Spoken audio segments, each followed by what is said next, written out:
Yo, what's going on? Hoot Rock Nation. Tony back. Yo, screen y'all more game on your brain. Let's lock in. Video on how to have God's eye. Why would you not want to have God's eye? Unfortunately, a lot of people are walking around with a calcified pineal gland and only paying attention to the physical world. Well, when you pay attention to the physical world, all you are doing is paying attention to your past stories that you've been telling yourself. So if you're going to keep dwelling in the past stories that you've been telling yourself, how do you expect your life to change? So the first thing we have to understand in order to see from God's eye is that we are operating on, more than just a physical world. I know everything looks physical, but believe me, it's far from that. So we are operating on a physical, spiritual, and a mental plane. But right now, I'm only going to be going over the spiritual plane. The spiritual plane is so important because that is you. God's spirit dwells inside of you. You are not your body. You are not your thoughts. God's spirit dwells inside of you. So basically, we are God's spirit with a mask, or a suit or a costume. I just put on this good looking costume. I know, ladies, I know y'all gotta tell me, but we are operating on a spiritual plane. See from the spirit, see things spiritually. Stop seeing everything so physically and judging things by just their physical appearance. That's the first step to see deeper beyond the physical. Two, some of this might blow your mind, but just stick with me. You don't have to accept all of this, which you don't have to accept it. I'm not going to even say, I hope you do. Hey, your life, do what you want to do. That's what that, right? Why are we talking about molecules? Is this a science class? Yes. So call me Professor Neil for the next 2 minutes. Molecules are very important because you see this beautiful whiteboard? It's made of molecules vibrating together. The device you're watching me on, molecules. The chair, whatever you're sitting on, the floor, molecules. My body, molecules. Your body, molecules. Even though it's physical, it is energy. Even though it is physical, it is energy. Before this whiteboard became physical energy, it was someone's idea. That means it was thought energy. Then they got in alignment with already creating it. It led to this beautiful painting. I know you could only see half of it. It was thought energy before it was physical energy. So what am I saying? What can you guess? I'm gonna just give you the answer. We control reality with our thoughts. Now that may be some news, or it may be put in a different way, but I suggest you search up quantum mechanics and go on a rabbit hole for real, because the deeper you go, the deeper understanding you will get. Eventually, you won't have to get that deep into it because the understanding is pretty simple when you study it for maybe a day. And everything becomes so easy. But what we have to understand, the thoughts that we are sending out are going to come back to us. All right. So if I'm already conscious of being conscious of creating something, it's going to be created. The universe has to respond. So one, we're operating on a spiritual plane. Two, we're creating with our minds. That's a lot of power. You feel me? That's more power than you came in with. If it's not, good for you. Pat yourself on the back. Three, you know what? I'm going to just write the Bible verse.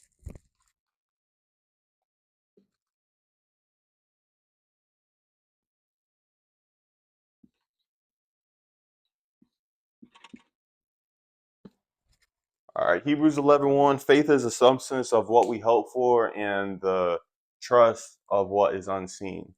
So of what we hope for, hope, a lot of people think, oh, I hope I get this. I hope I get this. But hope means trust. You feel me? Trust, complete knowing.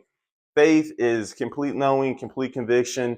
Just, it is what it is. Like, I know I'm a helpful YouTuber. It is what it is. You feel me? I know I'm abundant. I know everyone watching me is abundant. I know I love everyone. I know everyone loves everyone. You feel me? It is what it is. That's my knowing. What's your knowing? What's your knowing? What's your knowing? What do you know to be true? Not believe. No, absolutely know with divine conviction that you don't even have to question it. What are those unconscious thoughts? You could look around your physical world and you could see what you know. Hey, get to the root problem of this, or those thoughts, or those beliefs, my bad. The root problem of those beliefs, the very root problem. So to get to the root problem, you got to ask why. Why do I believe this? Why, until you can't no more. Then you get to your root problem. And just release it, just release it. You don't have to do any of the techniques, just release it. You are God, you are I am. You don't have to do any of these techniques. Just get to that root problem, and be honest with yourself.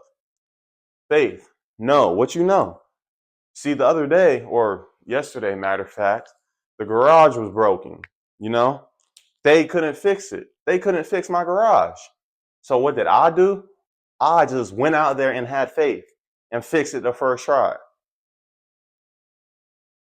Faith, faith. I didn't know nothing. I just said, God, take the wheel. Faith, knowing that I'm going to complete this. Imagination. After this video, I would like for you guys to search out the song Imagination by Gene Wilder. It's on that song from Willy Wonka. Listen to it. Actually listen to it, because it got so much game. It got so much game. People say, oh, I don't like to use my imagination. Fool, we was made off of imagination. You think I can't even think of how we were made without imagination. Imagination before everything created everything. So why are you going to push off the substance that created the earth, the galaxy, the everything, the infinite, everything? Why are you going to push that away? Matter of fact, your job is to practice it. Yes, I'm giving you a job, not a task, a job to practice your imagination every second of your life. While your eyes are open, see what is true. See what is true. See what is true. See is what is actually there. Because remember, our thoughts, thought energy, before it became physical energy, it becomes thought energy. So see it. See your dream house overlaid on top of your house. See your dream car overlaid on top of your house. See your dream car overlaid on top of your dream car, or right next to your car. See all of your cars, or see the bank account while your eyes are open. Feel it. Because when you use your imagination, you don't even have to, try to get the feeling. The feeling is just going to be there. So when you're always imagining what is true, what is actually there, it's not what you want. It is what is actually there. When you're just going to feel it. Subconscious is going to be like, oh, okay, this is reality.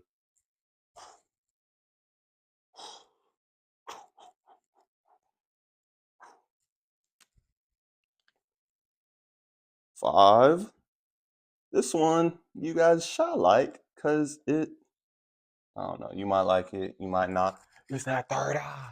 It's that third eye. Money tunnel vision through my third eye. Hey, listen to Stir Fry by Migos after this video too. That song's a banger. That's gonna be repeat. Third eye, how do you activate the third eye? Well, how did I activate the third eye? I will be in meditation a lot. You know what? Let's turn this around. Because everyone can activate the third eye like this. But first, we're going to go back thousands of years, maybe 3,000 years, when the Egyptians were doing their thing. They knew a lot. They knew a lot. I don't know what they was on. They was definitely on something though. Okay, and I'm not claiming to be Picasso. Please forgive me. You know what? Yikes. Okay, so this is supposed to be the Eye of Horus. Your first practice, you could imagine that this actually looks like a good drawing of the Eye of Horus. So why am I talking about the Eye of Horus from Egyptian times? Because they basically, when a person passed, they would cut their brains in half or whatever. And this is literally inside the brain. You feel me? Like, this is like the Eye of Horus is like a shaping, a carving that is inside the brain, basically. And this is the pineal gland. Pineal gland. Why is the pineal gland so important? Well, all I know is DMT goes to it. If you don't know about DMT, a lot of people take it and they get very spiritual connections. Okay, it's a drug. I'm not saying go take DMT when we already have DMT. All you do is have to take deep diaphragmatic breaths. Breathe through your diaphragm, diaphragmic breaths. So every time you take a deep diaphragmic breath and you focus on the energy traveling up to your third eye, you will get a third eye activation basically. So what I'm saying is come to a meditative state, deep diaphragmic breaths, imagining energy going to your third eye. It's that simple because that DMT is going to do something in your third eye. I can't tell you specifically, but you got all the DMT that you need and you got your third eye. Sheesh. Sheesh. You got it. Love your back. Hey, eat good too. And watch what you drink. For real. If you really want to learn, like, do your own research, but watch what you eat and drink. We getting a little low here. We getting a little low here. I'm gonna have to cut this out. This is awkward. See the love in everything, every situation. I know this can be tough, but it is only as tough as you make it. If you make it super duper easy, it's gonna be super duper easy. Why do we want to see the love in everything? Because your frequency is what you frequently see. Your RAS is going to start to pick up on this love frequency. Then it's going to start searching for love everywhere unconsciously. And then confirmation bias comes in. Unconsciously, you are confirming that love is all around you. Okay. See, love, abundance, peace, just higher states of consciousness in everything. In everything. Eraser, marker, me. I mean, like the love you see in me, that's not hard, but marker, eraser, whiteboard painting. See the love in it, see the abundance in it. You know, thank God I'm able to write with this. Thank God I have hands able to write with this. Thank God I could see. Thank God. You know, that's not finding the abundance in this. Thank God I could erase because I mess up, you know. Thank God for this painting. Whoever painted this did a pretty good job. No cap, no cap. Now I got this last one. This is so important. This is such a powerful verse. Yeah, let's write the verse. Ephesians 5:13. Light will reveal truth. Light is consciousness. Your consciousness will reveal truth. Your consciousness will reveal truth. I'm going to leave y'all with that. I already know you like and subscribe. If this video can help someone, please share it. You know, I forgot. Peace and blessings, deuces.